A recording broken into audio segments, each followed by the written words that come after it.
Shalom, saudara-saudara yang dicintainya tanpa syarat dan yang dikasihinya tanpa batas dan yang diberkatinya tanpa sebab.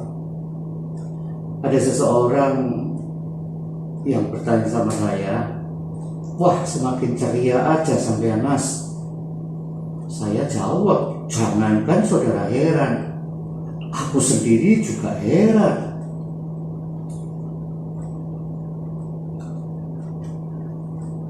Jika engkau baik-baik mendengarkan suara Tuhan Allahmu dan melakukan dengan setia segala perintahnya yang kusampaikan kepadamu pada hari ini, maka Tuhan Allahmu akan mengangkat engkau di atas segala bangsa di bumi. Segala berkat ini akan datang kepadamu dan menjadi bagianmu jika engkau mendengarkan suara Tuhan Allahmu. Ulangan 28 ayat 1 dan 2. Saudara, pasal ini berisi syarat-syarat menerima berkat dan kutuk Allah di tanah perjanjian bagi orang Israel. 13 ayat pertama berisi janji Allah bahwa Dia akan memberkati Israel jika mereka setia. Sedangkan ayat 15-68 adalah daftar yang lebih panjang berisi kutuk yang akan menimpa mereka jika mereka tidak setia. Berkat-berkat perjanjian lama merupakan sesuatu yang ditentukan oleh perbuatan atau kinerja manusia. Ketika kita mendasarkan kehidupan kekristenan kita pada pola perjanjian lama yang biasa disebut Old Covenant, itu artinya kita membatalkan dan meniadakan janji-janji berdasarkan perjanjian baru, yaitu New Covenant dalam hidup kita. Hal mendasar tentang perjanjian lama adalah perjanjian itu merupakan akad atau perjanjian antara Allah yang sempurna dan manusia yang tidak sempurna. Makanya untuk perjanjian yang demikian itu, tidak seorang manusia pun akan dapat menikmati kepenuhan berkat Allah. Kenapa? Karena tidak mungkin manusia bisa memenuhi ketentuan hukum perjanjian lama itu dengan sempurna. Dia tahu persis itu. Namun hanya Yesuslah yang dapat menggenapi setiap ketentuan hukum perjanjian lama dengan sempurna.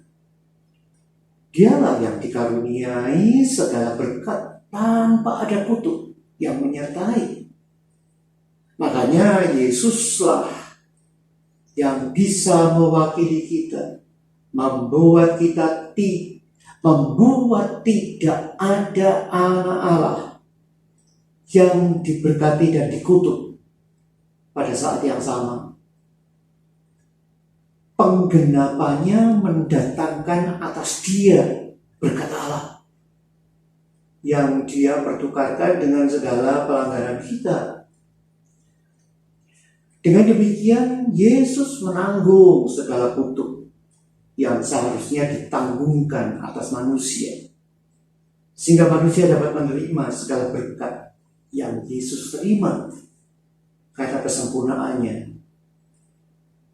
dalam mentaati hukum.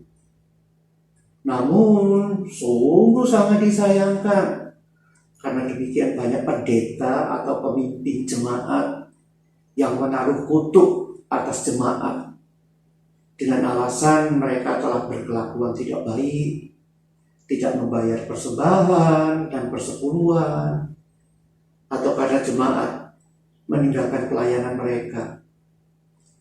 Pula dikatakan jemaat harus melakukan perbuatan-perbuatan baik, berpuasa, menginjil, memberi persembahan, agar memenuhi syarat menerima berkat Allah.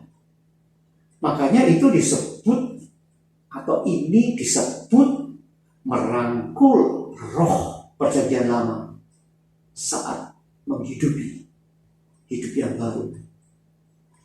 Yang harus kita pahami saat membaca Ulangan 28 adalah kita menerima segala berkat yang tercantum dalam 13 ayat pertama karena kita beriman kepada karya sempurna Kristus. Karena kita menerima semua yang telah Dia bayar. Itu sebabnya tidak ada orang Kristen yang perlu mempelajari daftar kutub yang tercantum dalam Ulangan 28 ayat 15 sampai 68. Dan yang khawatir mereka mungkin hidup di dalamnya. Karena apa yang telah Allah berkati, tidak ada yang dapat membalikannya. Lihat itu Bilangan 23 ayat 20.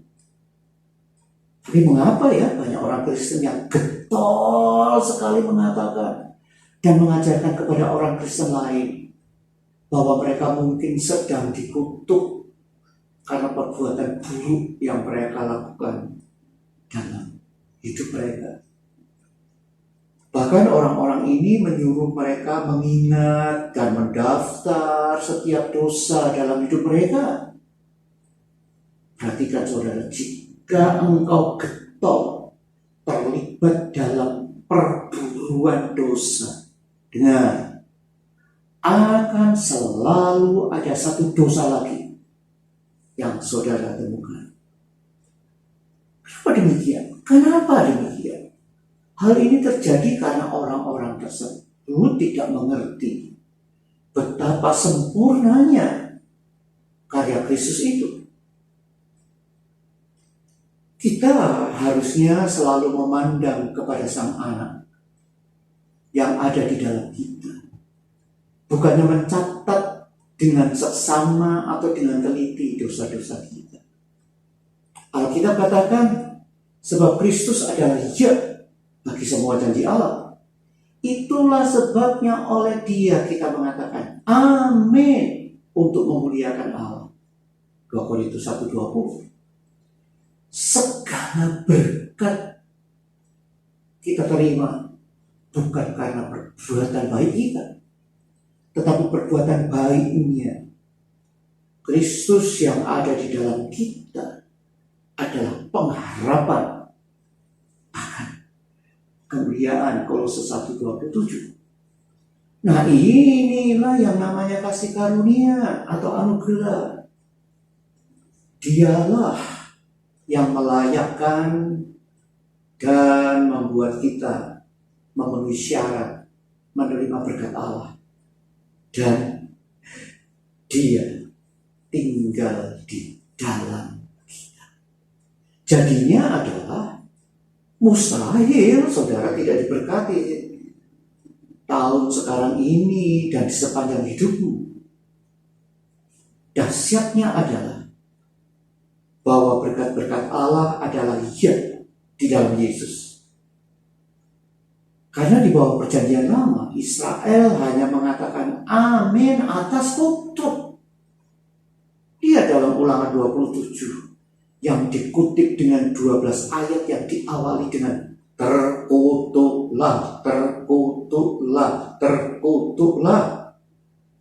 Kata-kata kutuk ini mendahului berkat-berkat dalam pasal 28, saudara, yang menunjukkan bahwa kutuk itu mendahului berkat. Yesus menanggung kutuk kita agar kita bisa menerima berkat-Nya, dan kutuk itu sudah diselesaikan saat kita tinggal di dalam kebaikan-Nya. Amin. Yesus Sang Amin telah memeteraikan berkat-berkat Allah atas hidupmu dengan darah-Nya. Jadi dirimu dapat menerima yang terbaik dalam hidupmu di sepanjang umurmu. Makanya terimalah apa yang adalah bagianmu oleh iman dan berkuasalah di dalam hidup. Tidak ada syarat apapun. Sekali lagi, Tidak ada syarat apapun. Semuanya tersedia oleh iman kepada kasih karunia-Nya. Makanya sekarang ini jangan bermesraan, berangkulan dengan roh perjanjian lama. Kenapa? Karena kita dikaruniai segala berkat hanya di dalam Kristus. Sesederhana itu kan? Cek gampangnya. Itulah dia